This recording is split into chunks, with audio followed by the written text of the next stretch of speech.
Sean's got answers cool and clear.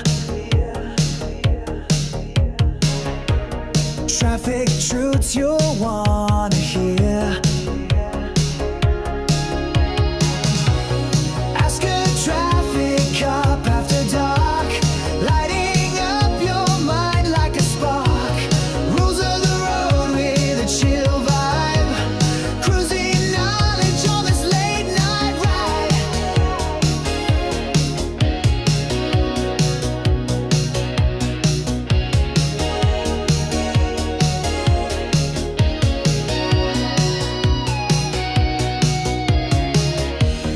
Brake lights flash under the moon.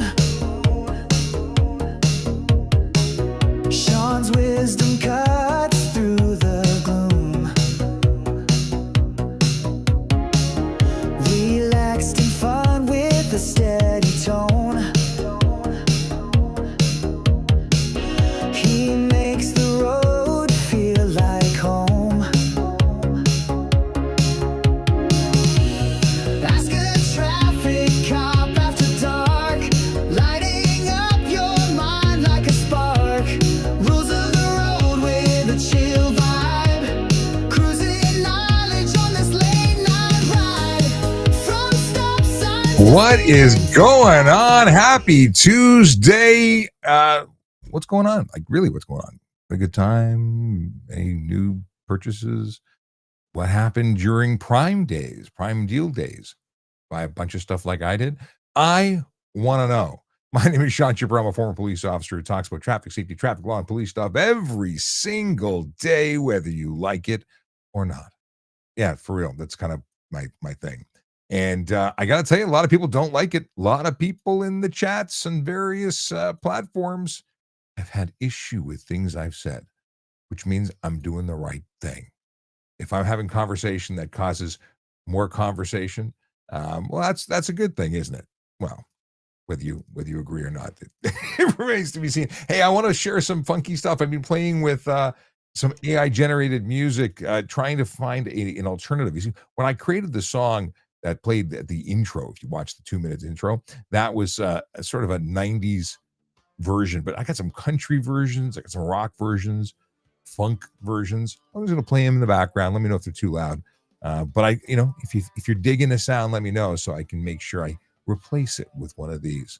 We talk about stuff and things like knowing what the rules of the road are, knowing what the rules aren't, because there are so many people who are confusing the rules.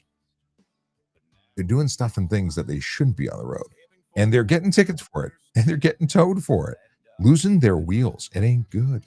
It ain't good. It's Brandon who says, hello, Sean and all from Celebration, Florida. Hope you all have an amazing day. It is an amazing, amazing day because YouTube is working again, at least in terms of the sharing comments. I don't know if the other platforms are. If you're watching on, I'm just going to go quickly on X and see what's going on. If you are on X, you should be able to share your comments. Unfortunately, TikTok, I've got to look at you in a different window, and if I don't look at the window, I don't see your comments, and of course I want to see your comments. Like Stephanie, Donna, Mama J, Denny's. I can't pronounce your name, but Q the something. Vic and Cola Rice Dot Bruce and some guy 006.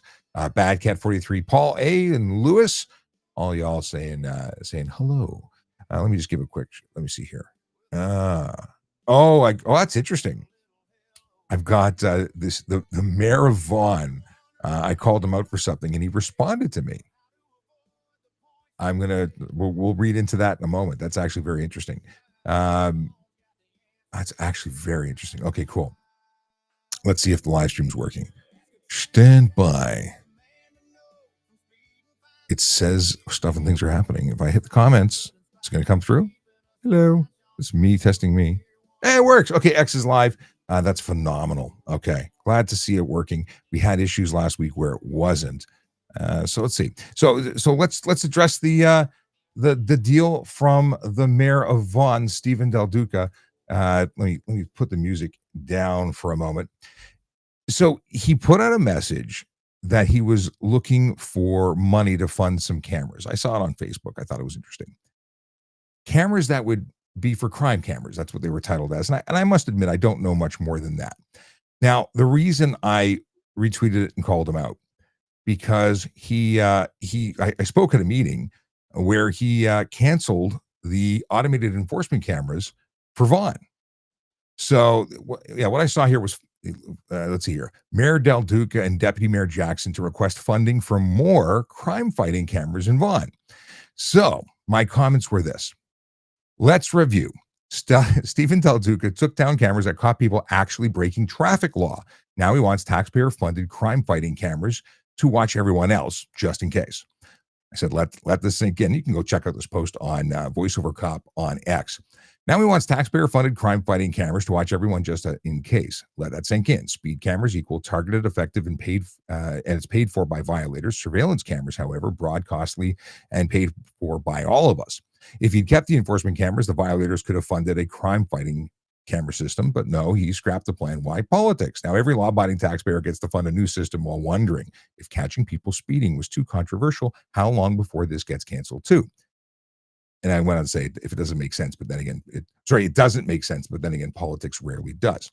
Now he responded, and let me see here. He said, I don't think that there's any equivalence between criminals who steal cars and fire guns at homes, which is who the CCTV cameras will primarily target, and motorists going a few kilometers over the speed limit. Also, the city's cost for the new new cameras is $350,000 all in. Well, I'll continue this conversation with Stephen Del Duca, Mayor Del Duca, after the show in public, so everyone can enjoy. Now, whether or not this money is well spent or not, I'm really not. I have no issue with cameras. In fact, I want cameras all over the place. I don't want 1984. Take Brandon's message down so we're not bringing him in there. But the deal is that I don't want 1984 where we're being watched for everything. But I do want us being watched for speeding because I know speed cameras actually work. They're effective at bringing down the overall speed in an area that 50% of drivers slow down, that 25% of those maintain the lower speed as they continue through and exit the jurisdiction. They just slow down. Now, there are repeat offenders who are outliers, and there's, of course, Premier Ford's cronies who have apparently been hit with all sorts of fines and may have. It's alleged. I don't know. I really don't know. I don't know if that's the reasoning behind why the Premier is so against them. I do know that, I know what the mayor said, which was that somebody, got a bunch of tickets and was upset and wrote into him or spoke to him on the phone and was really upset about getting handed a bunch of tickets because he's having a hard time paying bills and stuff and things. Sad. Shouldn't speed. He probably wouldn't have those tickets. Anyway, I mean it's done. He's already scrapped them. I just think it's totally irresponsible. But that's just me. And at the end of the day, it doesn't matter what I think. It matters what you think. If you think that we need cameras, you got to tell your local MP. You got to make your voice heard. Droner Wayne says, "Evening, Sean," and Wayne Edward on X says, "Hi, you." And I don't know if it's two Waynes in one place because it's the same Wayne with two different accounts. Either way, I won't continue to beat the drum about the business about cameras. I believe that they should be everywhere. I think that there is absolutely no excuse for speeding. And if you do speed because you choose to, well, then you can eat the ticket, and then you can fund the $350,000 camera that Mayor Del Duca wants because that's a great way of funding stuff like that. If you break the law, you get to fund this other stuff that protects everybody else. I think that works. Anyway, if you want to join the show, you can come on to the show. I mean, the mayor could come on, but anyone can come on. You send me an email. I should probably open that email window up. And that is voiceover cop. No, it's askatrafficcop@gmail. I have two different accounts. Both of them work. In the meantime, if you've got questions about traffic safety, traffic law, and police stuff, please drop them in the comments. Also, if you got dad jokes, send those in the comments because I read them at the end of the show. And I do have a hard stop time for the show today at 10 o'clock p.m. That is 50 minutes from now. And I got to go. I got to go meet somebody. Now, I know the late night work stuff never ends. Shaboom Orion. What's going on? Rob, Melody. Hi, Melody. Melody, the mechanic, is in the house. Balkaran Prasad, Darren, down, Don Thompson, sorry, Chuck Ward, Ari, or is AR1, I guess AR12 Gaming.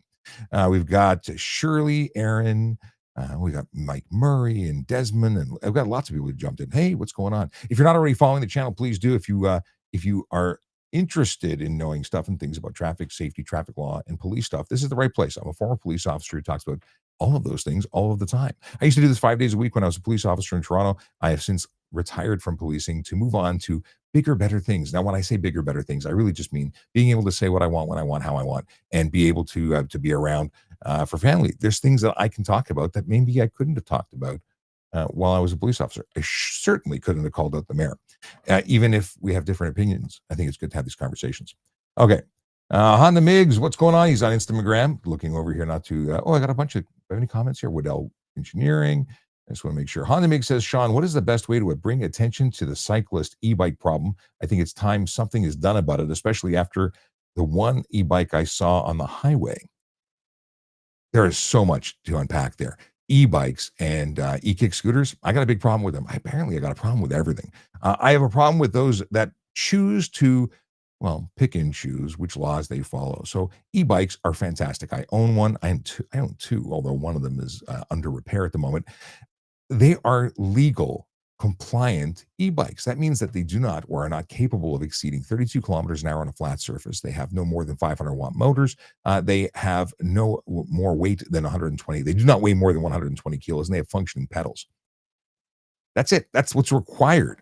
But what I see regularly are e-bikes that are modified or were factory produced to go well over 60, 70, 80 kilometers an hour, and there are ones that go faster than that. Those are not legal, even if you limit their speed temporarily while the switch is active to only go 32 kilometers an hour. And that's where I think people really have it wrong. It's not just about choosing not to break the law in that moment. It's about the fact that that is not a e-bike. It's a motorcycle. If you bought a Harley Davidson electric motorcycle, but only kept the speed to 31 kilometers an hour, would that be an e-bike? No. Neither are these. So is it a problem? Yes. And we need to get lawmakers, mayors, premiers, everybody involved to really crack down and push the training. We developed a training program in Toronto. Police officers know how to articulate that those vehicles don't meet the regulations under the Highway Traffic Act. And coppers who catch these violators are holding them accountable. And lawmakers who say, well, it's not really a big deal, we shouldn't be enforcing this, or it's not fair to hold them accountable for breaking the law because, people got to get to work and deliver food or whatever it is they're using these for. That's crap. If you want to drive a motor vehicle, license and insure it and make sure it's safe for the road. Don't violate the law. It's there for a reason. Simple. Now, e-kick scooters a little different, 24 kilometers an hour, max speed on a flat surface. No more than 500 watts motor. It's a theme. And no cargo, and you can only carry one person, no cargo, and no seat. You start modifying those. They're not covered under the pilot projects, and the pilot project must be in effect in the jurisdiction that you want to operate that vehicle in. Most people are using them in Toronto. I shouldn't say most people in Toronto who are using them in Toronto know that they're not legal. I shouldn't say that. I shouldn't assume that they know things. They may never read the paper or listen to the news, or they just don't know. Doesn't make them innocent. It means that someone needs to educate them. And that usually comes by way of a ticket. And if times are tough and money's tight, you'll learn quick. But they repeat the violations. Many people don't care if they get a ticket for a couple $100 because it's cheaper than insurance, and it's cheaper than licensing, it's cheaper. They choose to violate the law because the consequences aren't serious enough, which is one of the reasons I'm such a big fan of automated enforcement, but we won't beat the dead horse. All right. Sergeant Frank Schultz coming in from LinkedIn. I'm so glad LinkedIn links are working. Hi, Sean. I think the law enforcement community needs to petition Rob Ford to bring back the speed cameras and hide other cameras to catch those camera predators who cut down the visible speed cameras. I've approached my MP, but it fell on deaf ears. That's the problem. The people voting for the people that you're talking to are the people who are complaining about the tickets. I will never forget the fact that a woman was a strong advocate for bringing in the cameras in her community. one got installed, and then she got a ticket for speeding in the community, and she was incredibly upset about it.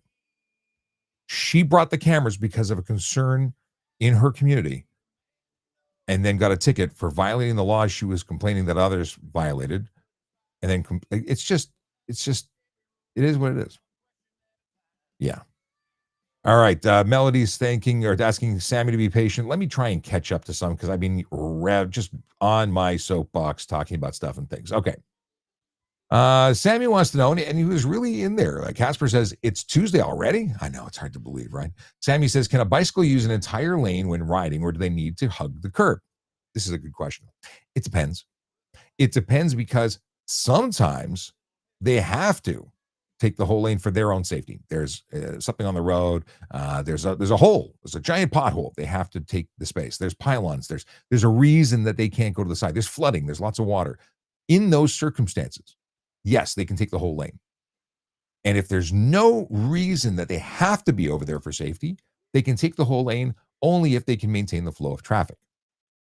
And bicycles can do that if they're pedaling, because the e-bike can only do it to 32 kilometers an hour legally. But if they're pedaling on their own power and it's being augmented by the bicycle's electric power, then they could maintain, let's say, 40 kilometers an hour lawfully because they're pedaling to that speed, not running on power alone anyway. If they can keep up with traffic, they're not obstructing traffic or causing traffic problems, well, then they can be there. But otherwise, they have to stay to the right. They have to stay to the right. Now, they can go take the lane to make a left turn. They can do all sorts of things. But that's not riding and just holding up traffic. You have to stay to the right and allow traffic to get by. And the traffic who's passing you has to give you a meter of clearance. It's a thing. So going back to what do you do? You make a lot of noise. Talk to your local media. Light a fire under everybody's butt. Nobody's happy about them. This is e-bikes we're talking about. I jumped back to Honda Mig's comment, but what do we do? Make a lot of noise. Talk about it with your friends. Get a lot of signatures. Talk to the local media. Somebody's got to do something about it. I've been talking to friends in high places about regulating the sale of these because they're selling motor vehicles. And they're currently just selling stuff they import from China and throw their sticker on it and send it out into the wild. Not good. Not good and not safe. They're not following any particular safety regulations anyway. Abdalaziz says or asks, can you mention the maximum speed for an e-bike again and scooters, please? I'm not familiar with it. A lot of people aren't. 32 kilometers an hour, flat surface, no muscular intervention. It's all electric. That is for an e-bike. And for a kick scooter, electric kick scooter, 24 kilometers an hour on a flat surface. In both situations, it's 1,000 watts most or maximum. Unless it's a cargo e-bike, then it can go up to 1,000 watts. But still, maximum speed is maximum speed. Let's go back to TikTok. Vic, thanks for the follow. Lewis says, is there a limit to how bright headlights can be? This is a question you may have asked before and maybe missed, or maybe I missed, but I know I've seen the question. It's not and Melody is the answerer. It's not a lumen's brightness. Am I correct on this? It's a color. So it is possible if it's redirected or misdirected that it's going to cause issues. If you direct it into the driver's eyes, it is a violation. But I've never been able to maintain or find a specific number. And maybe Melody, if you have the answer, throw it into the chat, and I'll reiterate it. So Lewis, hang on for that. If Melody gives me an answer, I'll share it with you. Okay. Sammy, it's Shaboom Orion first, who says, are underglows illegal if they aren't red in front nor flashing, just basically on? So the big thing, which you sort of alluded to, is it projecting? And what direction is it projecting? Because you cannot project a red light to the front. You can't project white light to the rear. If you have it truly installed as underglow, that's way up under the undercarriage of the vehicle, I don't have an issue with it because it's not specifically falling under a category for offense. It's not something you can write a ticket for. Now, let me rephrase. You can write a ticket for anything, but it won't hold up in court. You're not projecting light in an incorrect direction. So if you had, let's say, Green underglow. You can't project green forward. Now, if it's truly high tucked under the vehicle's belly and it's only projecting against the ground and reflecting off the ground, you're not projecting forward, backwards, or sideways. You're projecting down. Then it's reflected light that you see, and I don't see an issue with that at all. There's no specific law against underglow, but I will say this: it's best used on private property, just for safety's sake. There's no benefit to driving around with it. It looks coolish. I used to think it was cooler than it looks now. I think it's the '90s are gone. It was cool then. In fact, I was in Florida. I had a truckload of underglow back when it was actually neon, not LED, and I took the truckload of neon, and even Florida was finished with it. It's come back, I know, but anyway. Sammy says, dude, we're asking questions you're not answering. Casper says, does he not read the chat? I'm on multiple platforms. We're currently broadcasting on X, LinkedIn, we're on TikTok, of course. We're on YouTube and Instagram, so it's everywhere. And thank you to all the regulars who are trying to let everybody know that I'm here and I'm trying. 98 people watching live on TikTok. Welcome to you all. If you're not already following, please do add this to the list of things that you do on Tuesday nights, because Tuesday nights After Dark is from 9 to 10, sometimes 11. I've been known to go late. We take live callers. At least we can now, because I can bring you in through Zoom, bring you on screen, bring you into the chat. You can also send voicemail to the show. You can email me. You can do all sorts of different ways of jumping in and talking about stuff and things. But this is something I do since I left the police service, because I want to continue doing what I did when I was in the police service, which is helping all of you.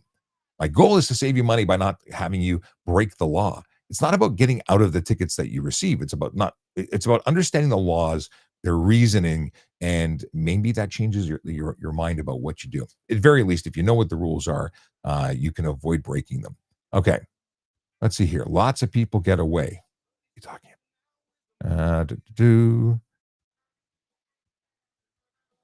Okay, lots of people talking people to calm down. Okay, let's see. Vardaan wants to know if I enjoyed working for the police service. The best job in the world. If you're interested in serving the community, being part of something bigger, helping people, truly helping people, the police service is amazing. Never know what you're going to do. Every day is different. And I absolutely continue to endorse it as the best job in the world. Now, I just need to cut and paste a dad joke from my buddy Bernhard, who's a member of a particular service, doing a particular job that requires a uniform. We thank you for your service. And it's funny, we went through the entire process of him becoming a member of a service while, in the chat on the show. And he's not the only one. Now, I don't know if I inspired you to make a move to law enforcement, if it was always something you wanted to do, but I have a friend who is a viewer who is now a police officer with Peel Regional Police, who decided to become a police officer after watching this show. That's pretty awesome. I'm really excited about that. Just saying. 4 kids in a Porsche. Long time no see. Hope you're doing well. He says, are you a fan of traffic fines based on income? I think it's a betrayal of everyone's equal before the law foundation of our justice system. You're saying that, you're asking if I like it because you don't like the concept? Like, I understand the concept. For anyone who doesn't know what we're talking about, in the Netherlands, if you get a ticket, your ticket is a portion, or is based on what your income is. So if you make $1 million, your ticket is way higher than if you make $100,000 or $50,000 or $30,000. What's like when you go to bail someone out of jail? Let's say you're going to be a surety. Your brother gets arrested for whatever, and they say, we're going to have you act as a surety, which is basically their jailer in the public. It allows them to come and be your responsibility. They ask you, are you going to call the police if they don't listen to what you're doing? And you say yes. And they say, well, what if you don't call the police? We're going to hold you responsible. How much is a lot of money to you? So you say, I don't have a lot of money. They might say, well, we'll release them into your care, under their supervision, release your brother into your custody, essentially, under your supervision. And if you don't do what you're supposed to do, we're going to take $500 because you make nothing. That $500 can mean the difference between feeding your family. So that's what they put on the table for you. But if you have a multi-million-dollar company, they might say, we want $1 million if you screw up. Because it's got to be something that will motivate you to do the right thing. Well, that's not the case when it comes to speeding or any traffic offense. It's just a standard fine. That's it. $110 for most offenses. Some of them get up to $490. Yes, there are things that are no set fine, but that doesn't go. It won't grow because you make a lot of money. You might not get a break because it make a lot of money. So I like it. I don't love it, but I like it and I understand it. And for the people who argue that the rich get away with whatever they want because they can afford to, there is some reality there. If you can afford to pay a $50 parking ticket to just park wherever you want, and somebody else doesn't get to go out and buy their kid a birthday present because of that, changes behavior. One continues doing whatever they want because they can afford to. So I kind of like the concept, but I also think it sucks for different reasons. Like I'm really torn on that one. Let me just scroll back here. Okay, I got the dad joke flagged for later. No, I just ruined the dad joke by putting it on screen, but hopefully nobody was paying attention. Being a chef is also the best job in the world. It's a great way to serve the community. I had to use the button. That's awesome. And you're right. Listen, anything where you get to see people at their best and worst and help them and maybe improve their situation, and chefs do that. I got to say, there's a parallel there. And Sabin says, I want to say thank you. I just recently passed my G2 because of your videos. Well, I don't think I can truly take all the credit for that one. I appreciate that you use the videos as a resource and that I may have helped, but it's you who passed because you put the work in, because you got the experience and the know-how. And I'm really happy to be a part of your journey of getting into the whole driving deal because it's a big deal. I said in a video I posted today that driving is freedom. At least it is for me. It also is opportunity because without a license, you can't be a parking enforcement officer, can't be a police officer, can't drive an ambulance, can't drive a fire truck. Like all of these jobs require you to be a driver, and not just a driver who got it last week, but a driver who has experience. So I say everyone should get their license early. There is a strange statistic that people are waiting into their 30s and 40s to get the driver's license. I think it's a big mistake. I think it's career limiting. Maybe not the career that you want, but it's limiting. What if you need something? What if whatever you're doing today changes? The job's gone. It's replaced by AI as an example. And now you got to go drive a truck to pay your bills.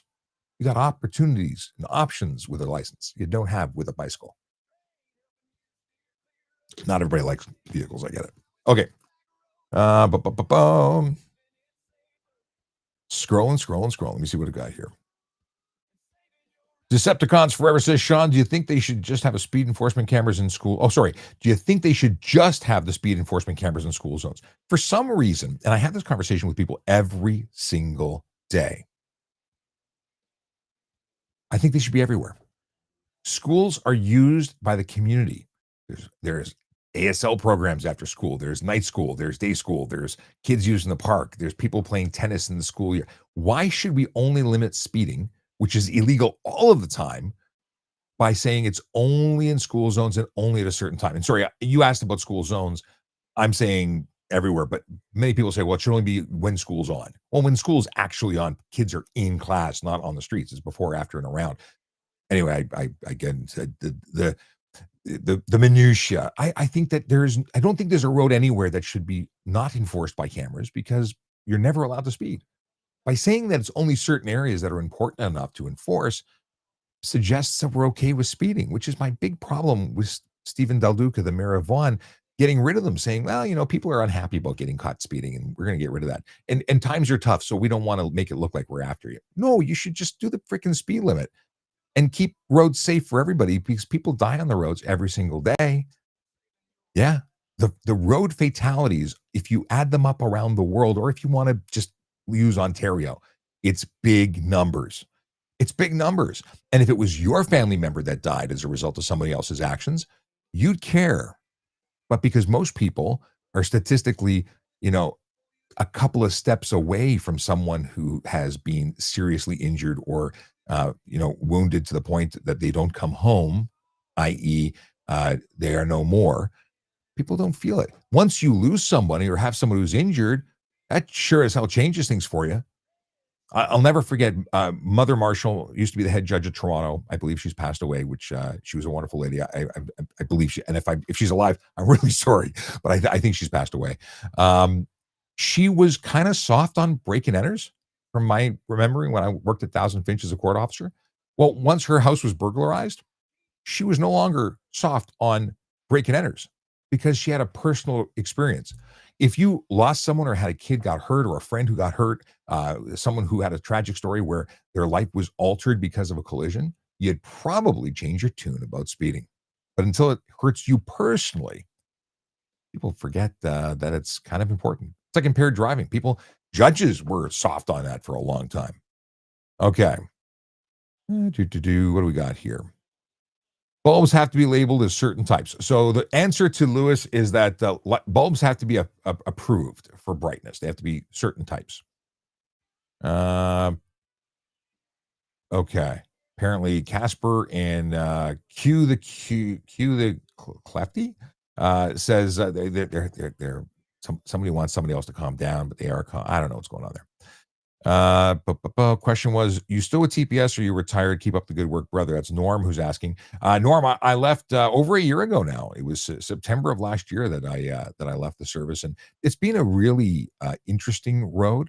I didn't realize how emotionally attached I was to being a police officer. And you could say, well, look at you. You're still doing this stuff. It must be because you're emotionally attached. No, I'm emotionally attached to the knowledge I have and wanting to share and help people. But it's weird not being a cop. It just really, really is. And I miss my friends. And I mean, I've buried police officers. I've been part of the ceremonial unit carrying caskets at funerals. I'll forever be tied to that life.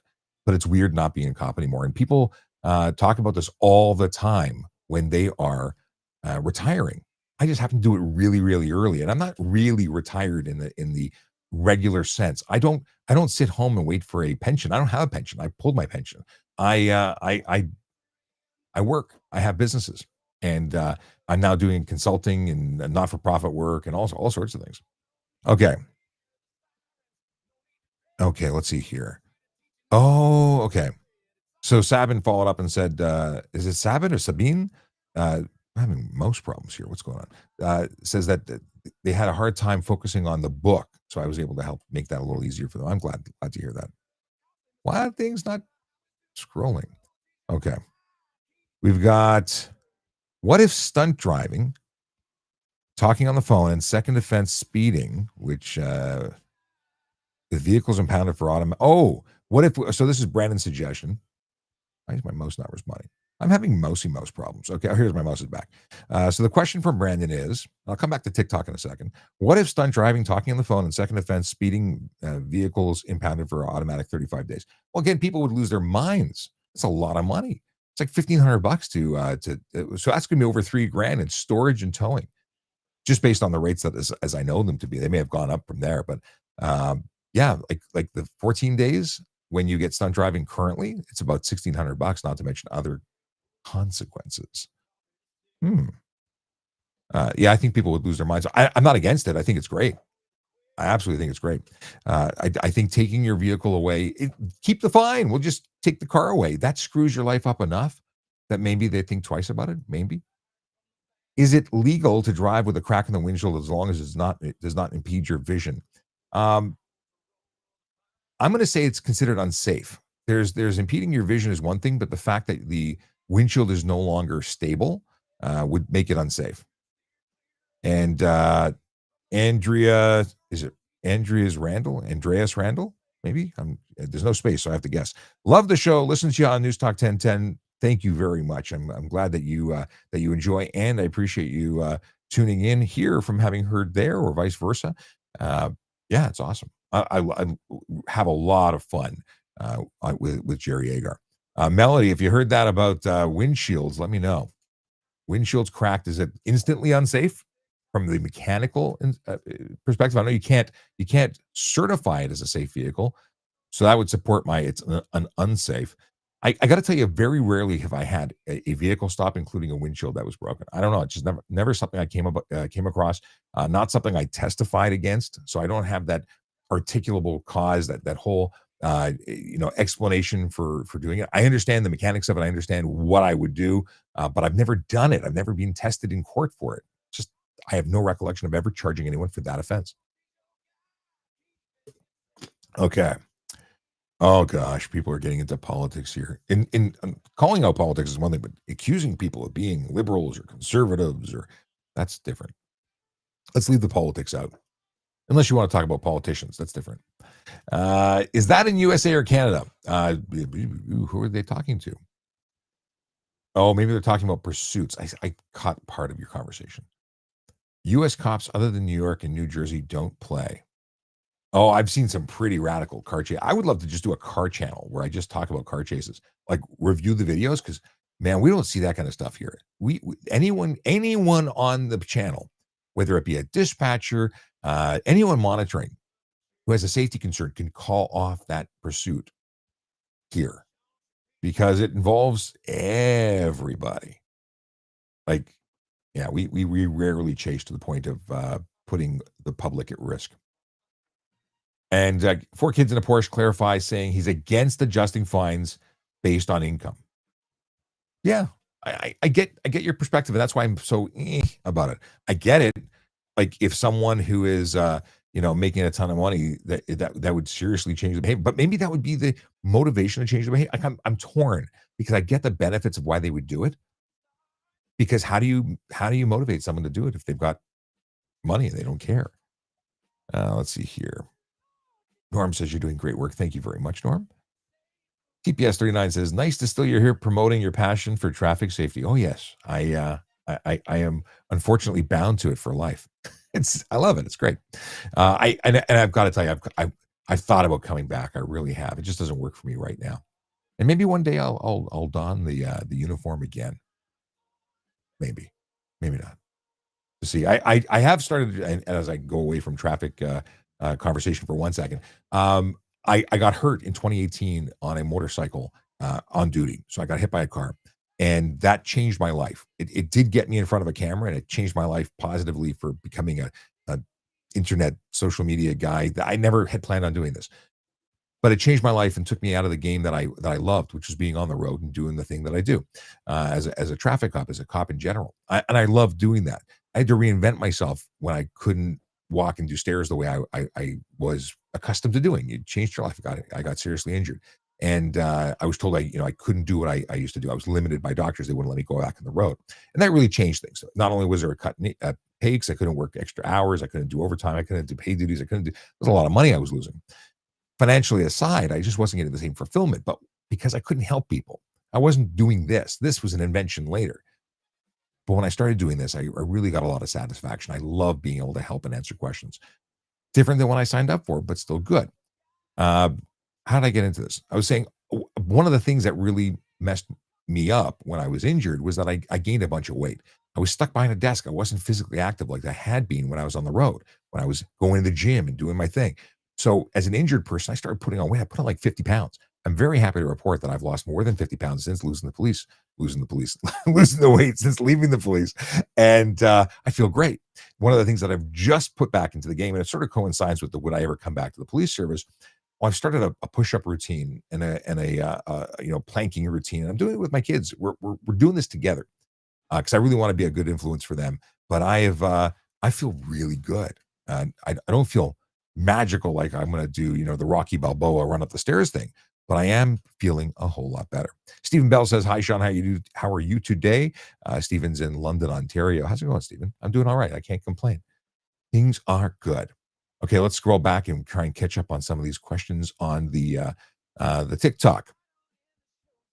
Opinions. Brent says, opinions on traffic cops having different thresholds for when they pull someone over for speeding. It's all up to the cop.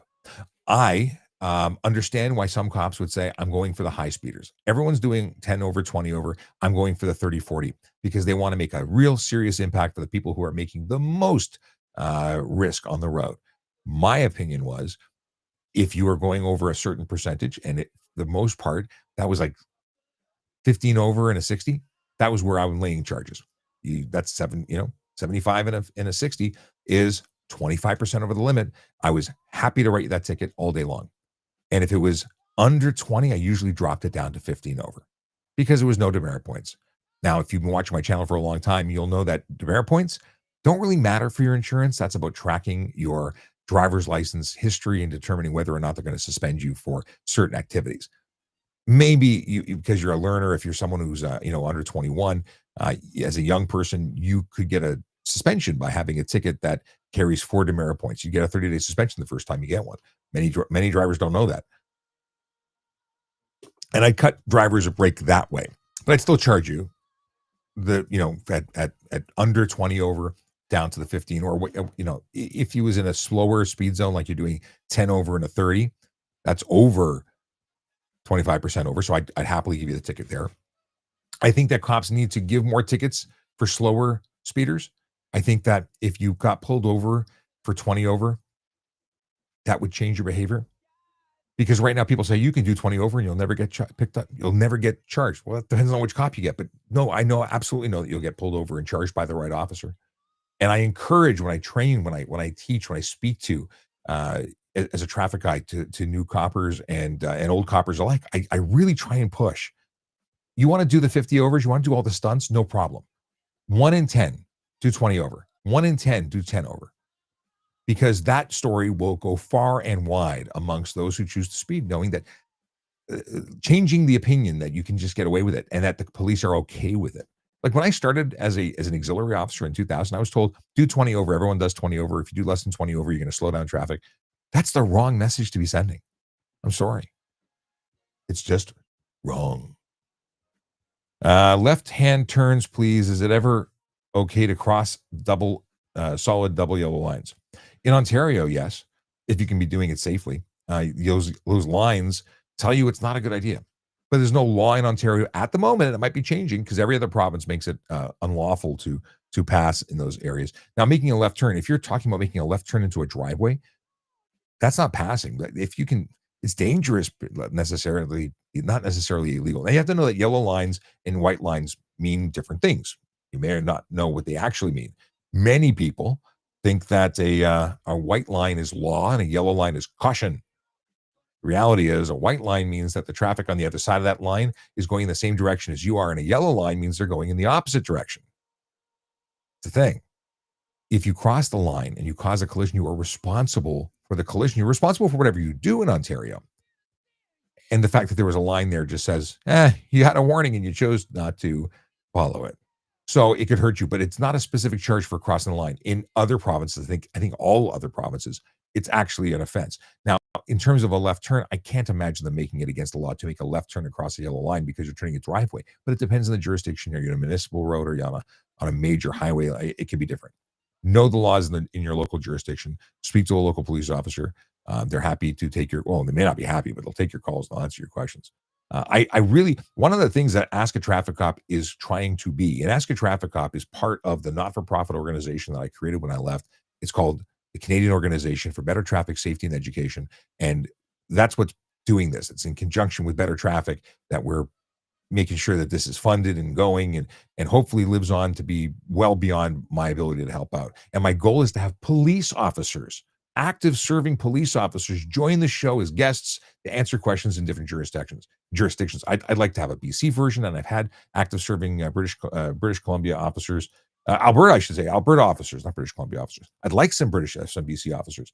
The goal is to make this Canada-wide and have specialists from each jurisdiction chime in. So if you know coppers from different areas, if they want to jump in, I'm happy to host. I'm happy to do all the stuff we do. I'll send them microphones and make it nice.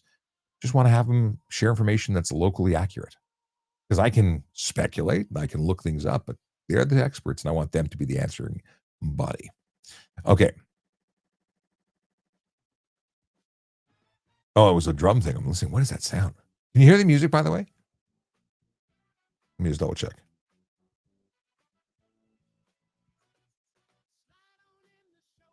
Let's see if it's me. It's too loud. Is it coming through? Yeah. It's really quiet. But a delay.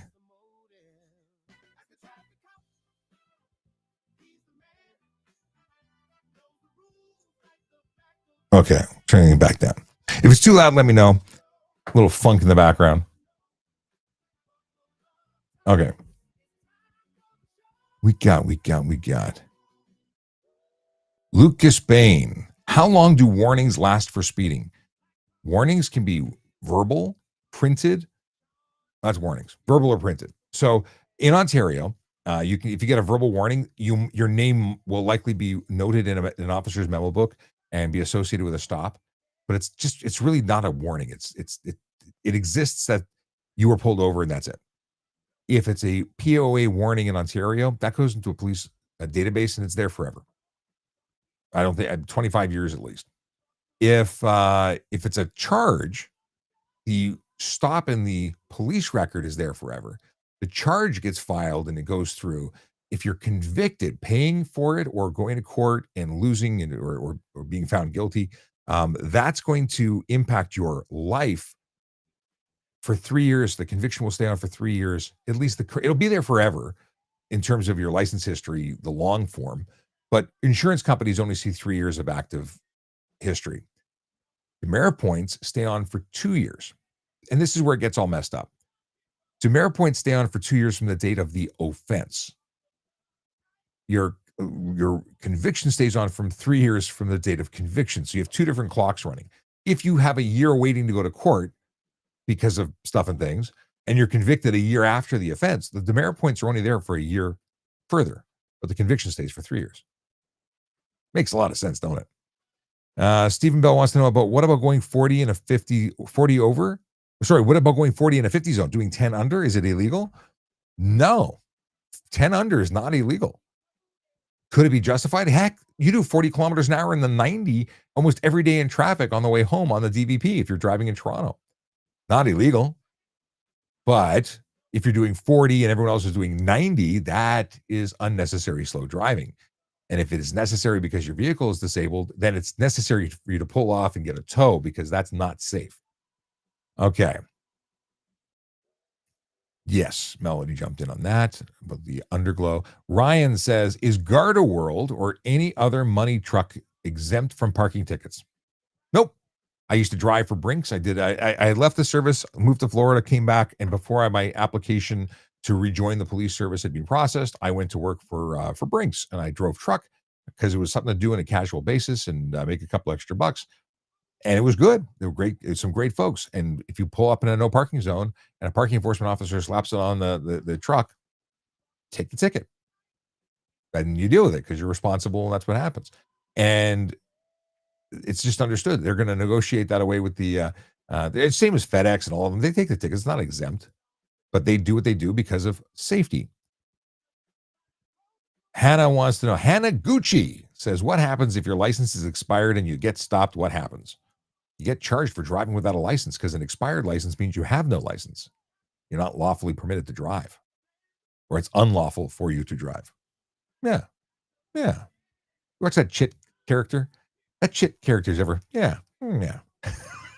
it's kind of like the re-up of, it's my stapler. Same kind of character, but love them. Great channel. And seeing all sorts of cameos in that channel now. Glossy says, there is a law that is spreading misinformation to the public. Sorry. There is a law that spreading misinformation to the public is allowed. You're talking about libel? They want to know if they can talk shit about somebody else or if it's against the law. So libel, if you're making it up, if it's false, they can sue you. It's against law. You're liable for damages. If it's true and you can prove it, that's different. Because if it's true, you're speaking truths. If it's not true, you could get in trouble. It's not something the police necessarily, well, you could be charged for harassment either way, depending on how it's going down. Let's see here. Oh, no. Okay, they're talking politics, and politics is very interesting. Boom, boom, boom. Scrolling to catch up. By the way, if you're not already following, please follow. And please go to my YouTube channel and follow there. And if you go to Facebook, I have a Facebook channel that doesn't currently allow me to live stream. We have to hit 1,000 followers before we do that. Lots of folks that we used to hit on Facebook all the time, and they have not seen me since I left the police service because you need 1,000 followers to live stream to Facebook now. Wasn't a situation. In fact, the Toronto Police Channel doesn't have enough to live stream to. Okay. Captain Hack says, do your job and stop the auto theft in Toronto. That was never my job. In fact, auto theft, there's an auto squad, but most of the time the auto theft thing Yeah, that was for you to make sure your vehicle is not an attractive target. You want to make your vehicle less attractive to would-be thieves by putting on things like, a steering wheel lock and having great lighting. And some people install bollards, which are incredibly expensive, but they do all the things they need to do to prevent the thief from selecting their vehicle. For the very specialized vehicles, that's not an easy thing to do because you're being targeted. They'll put a tow truck through your driveway garage door to tow it right out the door. They'll break in to take your keys. Like if they really, really want it, they have means and ways, which is, kill switches inside your vehicle to make it so they can't drive. Like, there's tons of things you can do, but all of those things have consequences. If you make it where you need a combination to enter it, then possibly bad guy comes and threatens you to get the code to like this. For every thing you do to stop it, they've got a way of going through with it. And yes, police need to take down those organizations, but they can't sit out in front of your driveway and protect it. Now, Captain Hack is saying do that because he thinks that 75 and a 60 is, he says, 75 and a 60, you give tickets for that? You must be fun at parties. Yes, because parties, you're at one right now. This is what every party I attend looks like, where everyone lines up to ask me questions about the law, the ticket they got, how to make their car, less vulnerable, how to protect their homes from break-ins. I got lots of advice on that too. Um, but the reality is 15 over is unacceptable. It's 25% like rules are there to be followed. You want to go fast, take it to the track. If you want to be a loser and do 15 over, you take the ticket and get the punishment. I'm sorry. I don't speed. You shouldn't speed either. And if I've ever been in a situation where I did get a speeding ticket as a kid. Yeah, I felt like a loser and I paid the ticket and I changed my behavior going forward. Then I became a cop. You can become a cop.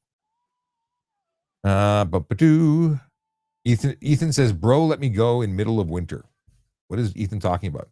Everybody driving well, I hope. I'm scrolling back. Brett Eagle says, RCMP to municipal or city police. The misconception on jurisdiction. Where is the jurisdiction? Uh-huh. So the RCMP is a federal police service, although they don't do traffic enforcement in Ontario and Quebec. They need different training for it. Municipal police is city police. That's when there's so much business, like in Toronto, that they have enough money and funding that they can actually pay to have their own police service. It makes sense to have specialists so they get their own police service, like Toronto.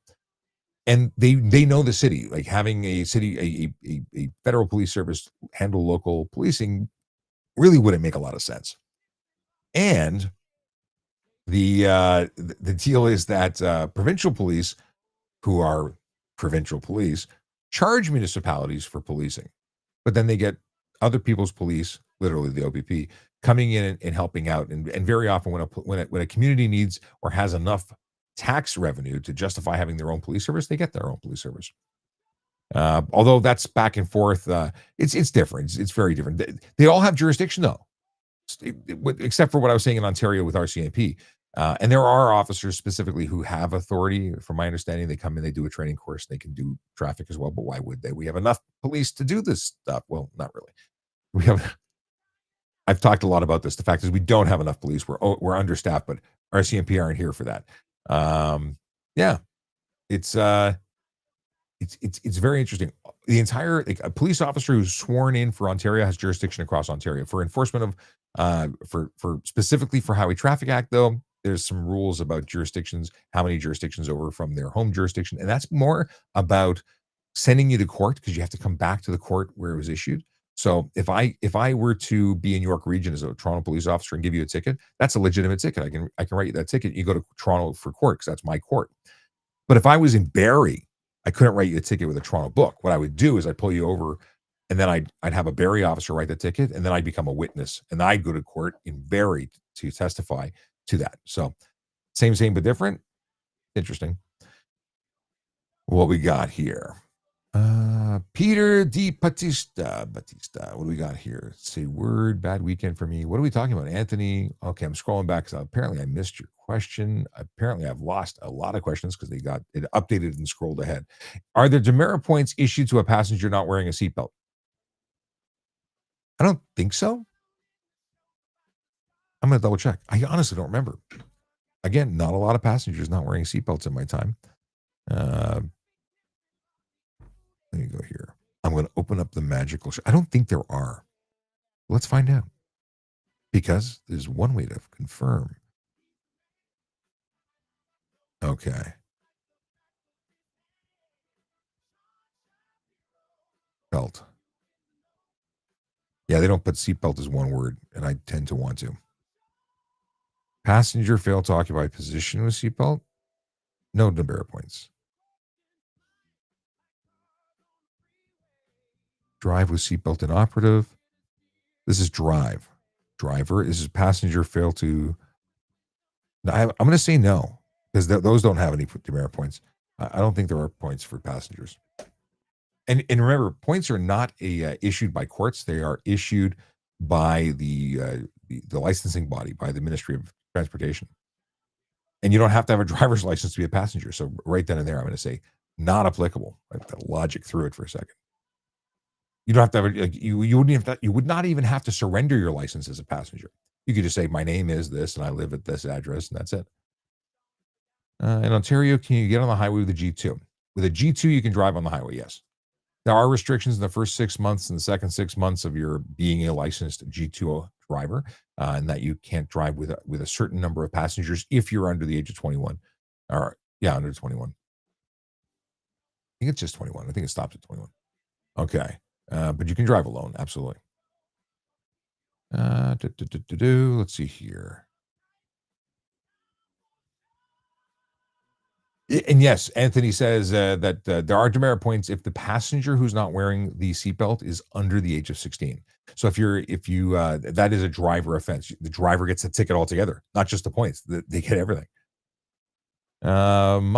Mustard Tiger. Where I'm from in Canada, for inspections, your headlights don't have to work, but they have to be aimed. They don't have to work. Interesting. Peter DiBattista says to Anthony, but the passenger, like if I'm in the back of an Uber, if you're in the back of the Uber and you're under 16 and you're not wearing your seatbelt, the driver gets the ticket. If you're 16 and over, you get the ticket, but there's no demerit points. Okay. Okay, let's see here. Captain Hack says, okay, Sean, tell me what's wrong with straight piping a car. It's noisy and nobody wants to hear your baloney vehicle. I admit that some vehicles sound awesome for 5 minutes, but they interrupt communities. They make noise. They have excessive smoke potentially. It's not legal. You shouldn't do it. There's emissions requirements. Now, if your vehicle was made before mufflers were required by law, then you have a vehicle that doesn't need to have mufflers, and then you can straight pipe. Peter says, I don't care about the money, it's the points. So many people think that, but points don't really get you, not the way you think. Seb Coombs says, if a stunt driving charge gets dropped in court, will it still show on a driving record after being dropped? Your suspension is going to show in the long-term history, but it won't show up it won't show up in your license history as a conviction because you weren't convicted if it was thrown out. K2 wants to know what you would tell a 14-year-old who can't wait to drive. If they're really excited to do what I did, which is take your in-class instruction like when you're 15, so you don't have to waste time afterwards. I rode a bicycle to Young Drivers of Education to get my in-class taken care of. But be serious about it. Like, pay attention. 14 years old, you're old enough to be in the front seat. Pay attention. When you're with a driver, ask them. Hold them accountable. Read the book. I'm still trying to get back enough time to finish reading the book for everybody on the YouTube channel, but I do have the first couple of chapters read on the YouTube channel, so you can read along and ask questions and tell them to watch the show and comment on videos and ask questions and email me. I'm happy to give them answers to questions that they have because that's something I do. All right. We're at that hour point where I said I was going to take off, but I'm going to try and scan forward and see if there's any really good questions. And Andrea says, oh, and thank you so much for answering. I'm in America, so that's why I didn't know. Ah. And Kevin says, mustard is good on a corn dog. Kevin is not wrong. Okay. I'm going to scroll forward. Favorite squad car, Harley Davidson. Okay. Actually, favorite squad car, the Crown Vic. Absolutely. Metro Music says, can you make some videos on some realities of being a police officer would be helpful? Interesting. Do me a favor, because what kind of realities are we talking about? And rather than taking time in the show, send me a message at voiceovercop@gmail.com. I'd love to I love the idea. I love the inspiration of new video ideas. So if you think there's something I should do, I'm totally into it. Send me a concept and I'll look at it. Um, Q the Clefty says, read the driver's book like the Bible, front to back and back to front. G1 test apps and get her done. G1 test apps teach you the 20 questions, like so simple, basic stuff. People stop there and never look at the book and then rely on friends and family to teach them. Don't tell the 14-year-old to read the book, get professional instruction, and look at what everybody else is doing wrong. And then don't let mom, dad, cousin, brother, sister, whatever to teach them because their bad habits become your bad habits.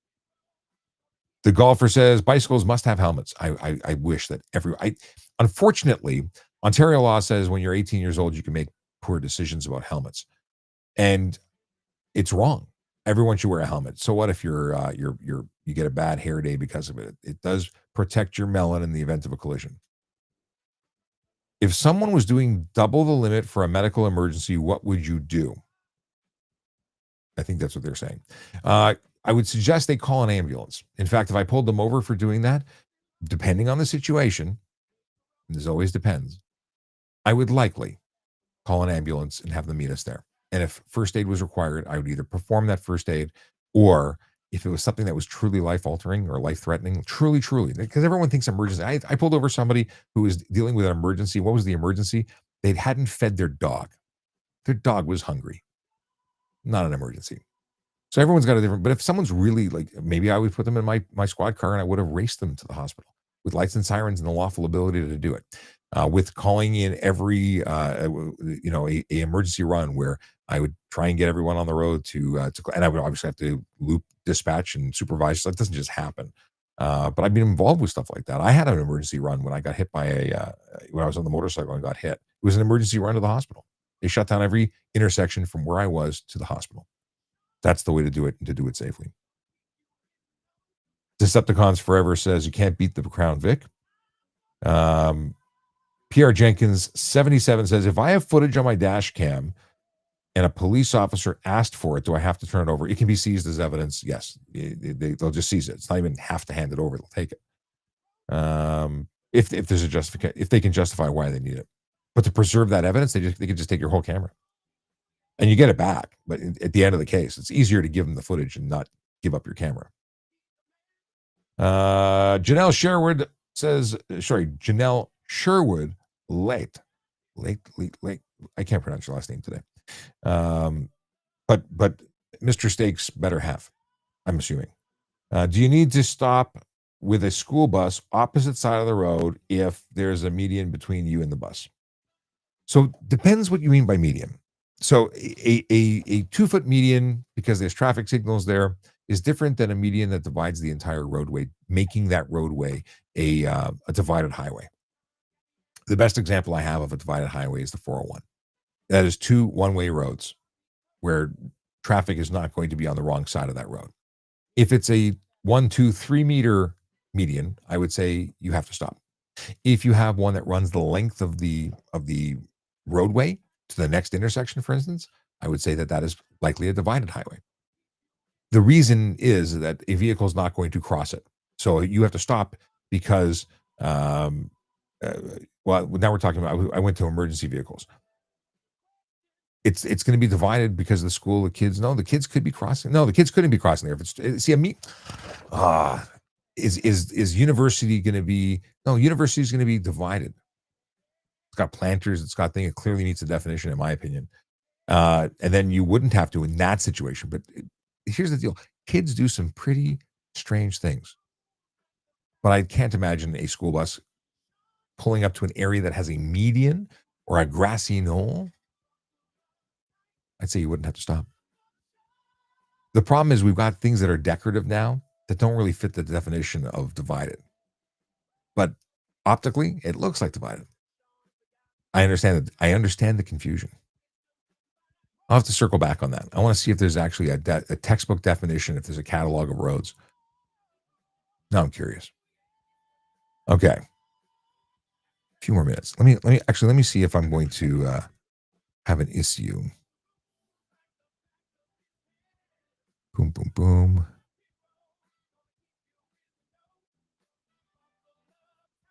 sending a text message to the person I'm supposed to be meeting.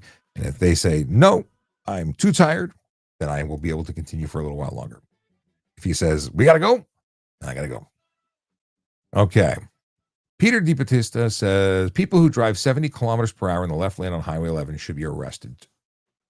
On Highway 11 at Yonge Street, people who do 70 in the left lane, because they should be doing 60, right? Where are you Highway 11ing that it's faster?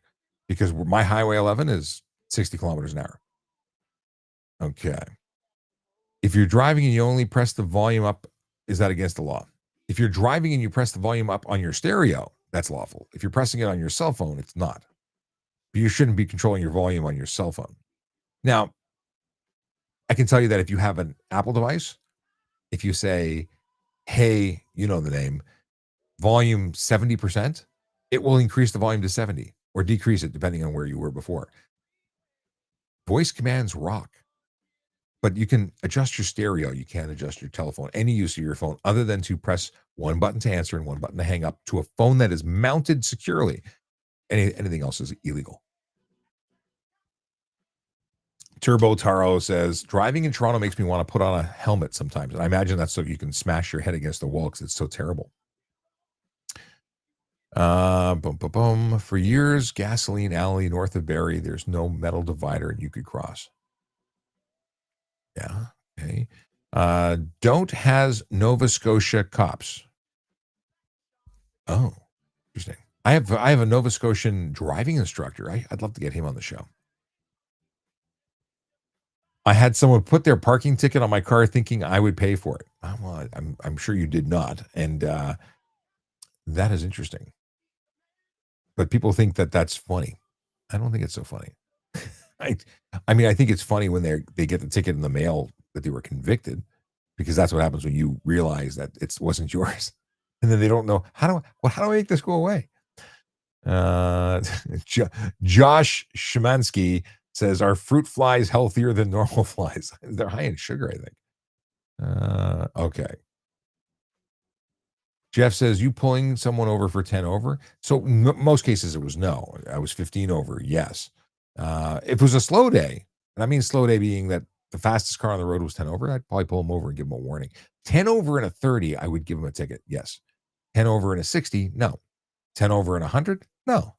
Just because that was my threshold in most cases. There were so many that were going so much faster that I never had to think about the person doing 10 over. Like, I'll give you the example in terms of stop signs.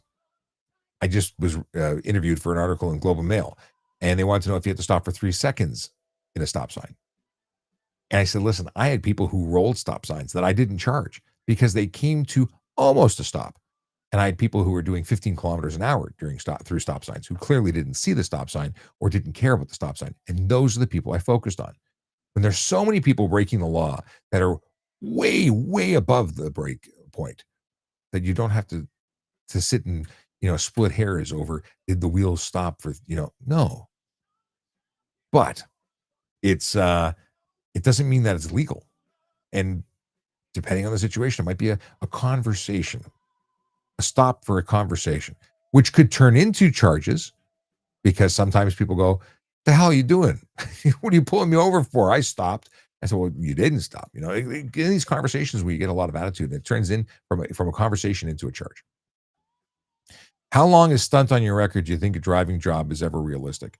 It's a serious offense, more so now than ever. And many employers want nothing to do with you because they will often ask you to give them an abstract, which is beyond 3 years, which is a lifetime history. You need to do that for a policing job. If you were to show up with a stunt driving charge that was at all recent, I don't think you'd have a chance. If it was dated and you could say, I've had nothing since, I've turned my life around, I did something stupid, I take responsibility for it, then maybe. No guarantees. Melody says, windshield cracks depend on location and length, and if both layers are cracked, good to know. I did not know that. Maybe I did and I forgot, but I don't think I knew that. PR Jenkins 77, when the police officer takes your license and run it, I think you meant, through the computer, does he have a list of every time you got pulled over and if you were let off with a warning? If you were pulled over in Toronto, a Toronto officer will have every listing of every Toronto interaction. If if the system that they're looking at is connected to other police services, which in most cases it is, then they'll be able to request the history of stops. Now, they'll definitely see any convictions, but they could even see the warnings. And that was a big thing for me. I would read your recent history. Okay, you got pulled over for having no front plate. You were warned about having no front plate. Oh, wait, you were warned twice, no front plate. Okay, you're getting a charge. In fact, if you had multiple charges for no front plate and then I pulled you over, I would give you a summons to court, which is different. It doesn't mean you're getting a no no fixed price. What is it called? A no. The heck is the, so anyway, part three, part four, part three. My God, I my terminology after a year. A 104, part three. That's what I would give someone. I would send them to court. Now it's different. It's a POA version. It's a pink slip that goes in the back and it just makes you go to court. But it makes you go to court so you can explain to the justice of the peace why you don't like following the law. So yeah, that those things all come into play. History, notes, and stuff. Okay. How does an officer prove my speedometer calibration when using it for pacing? They don't even have to. So if you are there's a couple different ways. One, if they have moving radar, they can use moving radar. They don't pace. If they say that they were doing 105 and 100 and they charged you for 105, that might have a problem. But if they said they were doing 130 and they had to do 160 to catch up to you, and then they were doing 130 and they maintained a consistent speed behind you, and you were speeding. See, the problem is speeding is speeding. The number of kilometers over is to determine the price of your ticket. But you were speeding, and he can articulate, they, whatever, can articulate that you were speeding. Why? You were passing all the traffic at a lightning pace. Their estimation could be sufficient for a conviction. It's all about how they articulate the situation. Your worship, I was following the vehicle and we were passing vehicles like they weren't moving. It was a considerable amount of speed beyond that of 100 kilometers an hour. My speedometer read 140. Although I can't speak to the accuracy of it, I estimated that it was 140 and I wrote a ticket for 130 to cover any discrepancies in there in my speedometer. They're going to get a conviction for the 130. There's no question you were speeding. And they gave you the benefit of the doubt by reducing it by 10 kilometers. You see where I'm going with this? What's reasonable? But the police officer speedometers or the police vehicles are supposed to be calibrated. I've never had to worry about it because I don't often or didn't often pace. But again, how you articulate. What are the rules and regulations on cars that are older than 50 years old? They're grandfathered. They have to be safe, but they have to meet the regulations they were required to meet when they were put on the road. Rafterman says 401 is the new Honda, the new Indy racetrack. I'm sure Honda doesn't. Okay, I do have to go. I made 13 minutes extra, longer into the show. Ethan says, "Love it, keep it real." Let me scroll through just see if there's any other questions I can just knock out of the park before. Okay. What's the fine for license plate in the front windshield, Ontario, and not in front of the car on any? It's $110 for not properly displaying your front plate. It has to be in the front, in a conspicuous location at the front of your motor vehicle, not behind the windshield. Would you say that domestic violence rate among your coworkers was above or below the average 40%? Oh, probably higher. I don't know. It's a high stress job. People do crazy things. I don't know. Like I've never met anybody who's in that situation that I knew about. But I would expect that when you look at police officers across the planet, I mean, dentists, I think, are the highest. But that's the highest self-inflicted wounds that are permanent. I don't know. I don't know. I know alcohol abuse for the longest time was an issue. I don't think it is anymore. I don't know, but I'd assume higher. That's just me being negative. What happens if I get stopped with an unalive? It's out of a movie, that question. Got a speeding ticket in Nova Scotia. Will it reflect on my license? I would assume it would. There's a reciprocal agreement amongst the provinces. Although sometimes things don't make it. I doubt that you could bank on that. I got a ticket in Halton for communications device. I was at a red light. What's the best option? If you were caught using it at a red light, you are guilty. What's the best option? Fall on your sword, take responsibility, and ask for to plead guilty to a lesser offense is like the only advice I can really give you because there's no defense. It's against the law. And if you're willing to take responsibility for the offense, you could talk. First of all, get a first appearance with the prosecutor. Go to a prosecutor and say, "What are you willing to do for me? If I pled guilty, what would you do?" And they might say, "We're going to give you a ticket for something minor." If they say that they're going to give you full tilt, no bonus, no benefit for saving the court time and money, take it to trial. Maybe the officer won't make it. Like, listen, I'm not an advocate for getting out of things you're responsible for, but that's the reality. Everybody plays this game. I'm not a fan of it, but that's the reality. I'm not going to tell you a story and that there's no way to get out of it. But paying someone $1,000 just to do what I just told you to do, or do it on your behalf, that's $1,000 you don't need to spend. But if you make more money going to work than going and taking a day off and go to court, because there is a cost involved, maybe it's worth it for you to hire somebody. Not a firefighter says happy Thanksgiving, Sean. Happy Thanksgiving to everybody. Sorry, I've been in my own little world, but I hope everybody got some turkey and fell asleep. Ever arrest someone for jaywalking? Yeah, jaywalking is not against the law. It's not. There's no law for jaywalking. So no, I've never arrested it. That's not an arrestable offense. Even if it was here an arrestable offense, it wouldn't be an arrestable offense. Like that didn't come out right. It's not arrestable, and it's not against the law here. It is stupid because you're going to get hit by a car and try getting paid when you're well, there is an offense actually for crossing within 50 meters, I think, of a signalized intersection with a crosswalk type thing. Then it's an offense, but it's a bylaw offense. Okay. If can cops give tickets if you're using a device on private property? No, not in Ontario. Could it be careless driving? Yes, which has always been available to police. Not on private property, mind you, but now it is. Traffic cops are replaced by speed cameras, I think. No. Traffic cops do a lot more than just speed enforcement. And there's not enough of them. I wish we had more traffic cops because that makes the biggest impact. Biggest impact is a real cop pulling over somebody. Amar says, any rules for rolling stops or running red lights? It's not. It's got worse lately, and most don't full stop. Yeah, you're not allowed to do to rolling stop. That's called not stopping. And are there rules? Yeah, but the cop has to see it to enforce it. That's why I like automated enforcement. It catches everybody. Top reasons for suspension? What do you mean? Like the top reasons majority of people are suspended now are like not paying bills or medically. That's the top reasons that I've seen. But then there's consequences for driving under the influence of drugs or alcohol. There's a suspension. Stunt driving suspension is probably the number number 3 to the medical and the unpaid fines. Stuff like that. Chris Shiba wants to know if it's illegal to honk at a cop if they were at a green light for too long. It's not illegal to give someone a heads up and say, hey.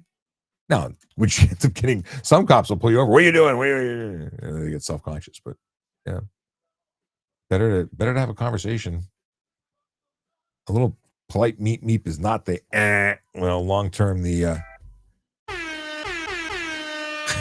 that was loud. That would probably get you in trouble.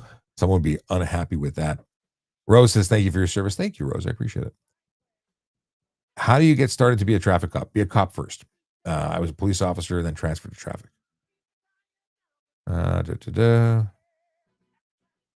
Ever watch the trailer for Trailer Park Boys? There's a new trailer. I met the guys. I met the cast of Trailer Park Boys. I think I was at Disney or Wonderland. I don't know where I was. I met them. Any points for a following too close ticket? I think it's 2 demerit points. Let's see here. I got to look because I don't remember.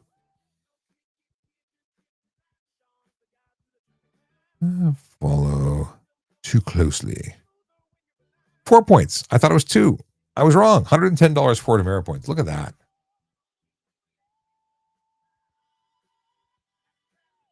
Mustard Tiger says seen Julian in his Lambo a few times. Can Canadian police perform pit maneuvers? It's not something that I remember being trained on, and certainly not something that anybody wants you to do. Different different police services have different training, but I'm not aware of anything from the OPC for that. Okay. Giancarlo, I don't know what you're referring to. I don't know what that is. And if it is something that I know that I don't, that maybe the acronym is not working for me. All right. I am going to say goodbye because I went longer than I thought I would. 20 minutes over. I got to go. I got it. We're good. All right. I'm gonna call it. It's that time. This is the outro. I'm gonna be back tomorrow morning, 10 a.m. Eastern time. If you want to join in and ask questions, by all means, do that thing. I'll be here. And I see here, can I drive a car with service plates to move it from one place? Service plates are permitted, but you have to be insured. And that should automatically get covered by the thing. Anyway, I'm going to start answering questions again instead of stopping the answering of questions. All right. Black Ford Lightning says, hey, Sean. Hey, Black Ford Lightning. Yeah, I got to go. Listen, it's been a slice. I really do enjoy spending time with you all. Back tomorrow, 10 a.m. Eastern time. Come on, do it again. You want to reach me? You can get me at askatrafficcop.ca. You can get all sorts of information there. You can also send me voicemail that way. And let's say you have someone who wants to be on the show, a guest, a cop you know. Tell them to send me an email. I'll send them an invite. All right. Have a wonderful night. Peace.